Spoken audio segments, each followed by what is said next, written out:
So Sven, you are a fascinating character, and I think it's true to say that I've never met anyone quite like you. But for the people that don't know you, can you give us a little bit of your story and how you got to where you are today? Um, yes, Mark. So yeah, I'm born in Denmark. So my cosmic Big Bang happened approximately 9 months earlier to the summer of love in '69. I suppose there was a few summers of love, but so I came out as the moon landing and David Bowie, ground control to Major Tom kind of thing. I was quite obsessed with David Bowie as I was young, kind of really like that neurodiverse kind of fascination with this kind of character that is the alien that is looking in. I always kind of felt a bit like that. I was always watching, observing, and I was wondering, why are people doing what they're doing? You know, I didn't do extremely well in education. They were looking for the value of X. I was more interested in the Y. And as I was 26 years of age, I went to India, and then I went on a spiritual path. And in that role that I had, the good thing that I got, I'm a kind of a bridge of worlds. I can be in quite esoterics and quite spiritual worlds, and then I can translate that into people who are more like based in what we would call, with those terms, like materialistic, or basically just normal people, kind of. So I can kind of, so I bridge the gap, I bridge the world, basically simply by making relationship. It's one of the things I learned from living in India. I lived in India, I lived in the United Kingdom, I lived in America as well, on the West Coast. People want to learn who you are and know who you are before they want to do business with you. They want to know that you're kind of safe, or even like anything you do, you know, you got to create a rapport and relationship. Then I went on, I studied various things, business management and film and visual culture. And then I wanted to reinvent my life with this kind of acting career. So I call it acting as an actor. Really, what I did was a lot of inner child healing and in teenager healing. And I've known about EFT and matrix re-imprinting, which is our connection since about 2012. I trained with Carl from 2015, and I've repeated his courses 5 times because, as Anthony Robbins says, those who become masters are those who are willing to practice fundamentals over and over and over. Um, I personally haven't actually had the confidence of stepping into being a facilitator, but I'm really happy like working with you because I'm fascinated about like, so I've had this career as an actor, and I like, from an inner child perspective, I've had some riveting successes. I've done some really interesting, fascinating things, like, and then I was kind of doing that supportive artist to, that was the bread and butter kind of money, to do the more low budget, interesting things. But I've been in a lot of films, like I was in Disney, Aladdin. I met Will Smith there, and kind of, I had a lot of fun. Like for me, study equates having fun. Then I thought, what can I do within the film industry that brings more value? So I thought, I'll train as a massage therapist, and then I'll offer that as a kind of, for film productions, to be offset and help everybody to. Then I'm thinking, like my neurodiverse way of thinking, how can I really provide value? What if I take all the healing network that I know, I use these transferable skills of bridging these worlds. So I have this healing network, therapeutic network. What if I connect those with the film and television people? That would really bring value to the world, I thought. So I kind of had some, with your kind of, Yeah, I had some progress very quickly when I trained as a massage therapist. Very quickly, I had like, due to the influence of my network here in West Wales, I had my first like 12 clients just by word of mouth, really. And then I did photo shoots, etc., showing authentically what I was doing, specifically kind of aiming at, you know, that very kind of aesthetically kind of audience within the film and television industry that would look for those kind of things. You know, marketing, positioning myself in the marketplace. So the visually cut. So there's a, you know, I've got the transferable skills of the trickster kind of. I make it up as I go along. I'm very honest about it. Everybody knows, I think, but there is some sort of showmanship in most things I do. There's a, you know, so the comedian sometimes, you know, I usually pre-frame my conversations as I have worked within that area of comedy and kind of, I make things up and we might just have to go cut and edit this out. And so I'm kind of like, how do I do this? How can I be the comedian in one day and then be this very serious therapist another time? And one of my friends, he just said to me one day, he said, Sven, why don't you just be yourself? Yes, it doesn't have to be this black and white thing, does it? You know, and I think one of the things that does come across to you is yes, to be yourself. You're quite happy to show that vulnerability and to share your humor, and I think that gets across really well with people. So taking this forward, I know you've got a huge amount of knowledge and a huge amount of experience, and you're really looking now to take this further. So what would be your ultimate vision? What would be your ideal life helping people? What would that involve? So the vision for the world is kind of, I've watched a film in 2000. It came out 11/11/11. Thrive. What on earth will it take? And I watched it in 2012. It talks about some of the problems of the world, that those who control the money, they control the media. I think we probably see it right now. They also control the pharmaceutical industry. It's just a little pinprick. they control the energy industry, they control the food industry, and they control the educational system. So pretty much everything in the world is kind of this, you know, we've got a certain worldview. So that is, in my opinion, a very disconnected worldview. You know, so the transition we're in now is to, how do we move from this disconnected worldview to, or like, this is also something that's influenced by Newtonian science, where they would like think of the universe and everything is like very, very mechanical.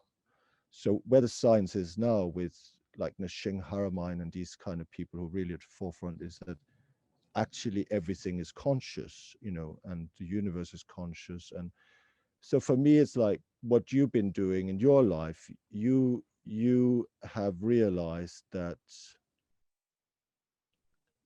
like for instance, we're very much around finances and money. Like there was one in my school of kind of learning by doing what you traditionally call making mistakes and something. Like there was one trainer in some network marketing I did very briefly just for learning something and finding out that wasn't for me. But he said, money isn't everything until you haven't got enough, then it becomes everything. But so it's about balance, you know. We do need money. Some of us maybe want more money so we can do more good with it, you know, but we need money. We also need fulfillment. We also need purpose. So for me, I think my purpose would be, my ideal life would be to kind of like, for instance, confidence is a learnable skill. That's what Brian Tracy, for instance, said. Confidence is a learnable skill. if you don't have a go at doing anything, you will never learn anything. So if you believe this idea that the textbook answer is the right answer, you basically stop yourself so much from experiencing life, because life doesn't work like that. For instance, Robert Kiyosaki, who is one of these people who influences me with his way of thinking, he says, life will give you the exam, boom, and then you'll have to figure out what the lesson was. Like, in one sense, you can say the situation in the world right now is like life is giving us all this, COVID coming, bam. What do we do now? What's the lesson? You can't look in the textbook and go, oh, it's on page 90, 99, how to, kind of need to, you know. So I think Edward de Bono is like creative, like thinking is a creative skill, which haven't really been, it's a problem solving skill that hasn't really been taught in school either. So we need to use, so for me, it's about unifying my mind, like the mind and the heart, and, aligning with purpose. I think Bob Dylan, he says, you've got to serve somebody, and service is the safest place to be. When you're in service, because then you're connecting, then you're aligning with purpose. You're aligning, like, and this is where, like, people who have a mission, who have core values, it's almost like the universe conspire for them to have everything that they need and want to bring this compelling vision. So what I kind of, in the process, I want to create this compelling vision. This is a world we can create where actually everybody can thrive, because I'm just looking at the world, and I'm just looking with my intuitive kind of knowledge and innocence. I mean, this world holds an abundance of resources. There's enough for every child, every woman, every man to have enough, isn't there? I mean, Gandhi would say, there's enough for everybody's need, but there isn't enough for everybody's greed. And I think there's that when you realize that actually, when I have my basic needs met, like, there's a film called I Am that I thought was quite inspirational. He said, like, if you're outside, now I'm in West Wales, it's raining. If I'm outside in the rain, it's raining really bad and I get really wet, and somebody invites me, come in, sit down in front of the fire, that's a big step of transformation and happiness. But like, this man who made this film, he's saying, like, I had $1 million. I thought when I had $2 million, I'd be twice as happy, but I wasn't. And then he said, when I bought this enormous mansion and I stood at the balcony and I was overlooking this enormous mansion, I realized I wasn't one bit happier than when I made my first film and I lived in a little trailer, whatever it was. Happiness is a state of mind. You can have, like, I saw the podcast with Brett Moran, or listened to it, and he's saying, people can be doing life sentences in their head, you know, or people can have seemingly everything, money, success, and be unhappy, So how do we balance? How do we have enough? Like, it comes from being. So if I feel enough, I do enough, and I have enough. It's that kind of transformational thing. So I think for me, it's creating that compelling vision. So for me, it starts with what I would like to focus on for myself is that I've trained in EFT and matrix reimprinting. I see so many people who are probably not, they're just doing it. I focused more on my acting career and I trained as a massage therapist, and I felt more comfortable with that. I wanted to incorporate EFT and matrix reimprinting, but now, this situation has given me this chance. It's winter. I'd like to focus on EFT sessions and matrix reimprinting to transform my own beliefs, etc. And then I would like to offer that. And then I'm thinking, because I've got connections within the film and television industry, etc. But what I really like to work around, I'd like to work about confidence. I created this thing, touch, confidence, and money. So it's kind of like, So touch is one thing, confidence is a learnable skill, but then I also think body and self-image, you know. So many people, especially women and younger women, they're tormented by this fake world that's been created where, you know, they see all these photoshopped images of women that looks nothing like a woman would actually look in real life. And that is actually quite toxic. And it's like the bombardment of that virtual world. So I would like to assist men and women, but basically to feel more comfortable being in their own body, embodying who they are, being themselves, and feeling happy about that. And, you know, it really doesn't matter what you look like. It is a question about what you feel like.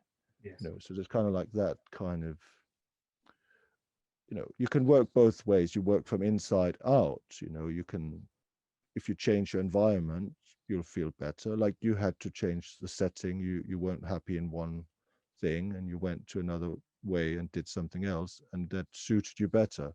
So it's kind of like, but that comes also from the internal shift. Once you begin to, you know, our lives is shaped by the questions we ask ourselves. So we have this question, why is this always happening to me? Then the universe will give you that answer. If you ask the universe, how can I be happy and fulfilled? Then the universe will give you other answers, isn't it? You know, or, you know, if you're not happy with the situation, do what you can to change it. And if you can't do that, like what Wayne Dyer says, when you change the way you look at things, the things you look at change. So there really has to be an internal shift and an external shift. So for me, it's the same journey that I think we're on universally, really. It's from fear and ego and scarcity into love, abundance, and service and purpose, I think. And how wonderful when you create that community where people are, you know, are able to show their vulnerability and move from scarcity to abundance, in, you know, have this inner happiness, which is what it's all about. So I commend you for your vision. I think that's wonderful. And to anybody watching this, come on board, because I know just talking to Sven over the last sort of 3 or 4 weeks, he's got so much wisdom to share with you that you know, you could really do yourself a big favor. So thank you for today, and let's look and move forward with that.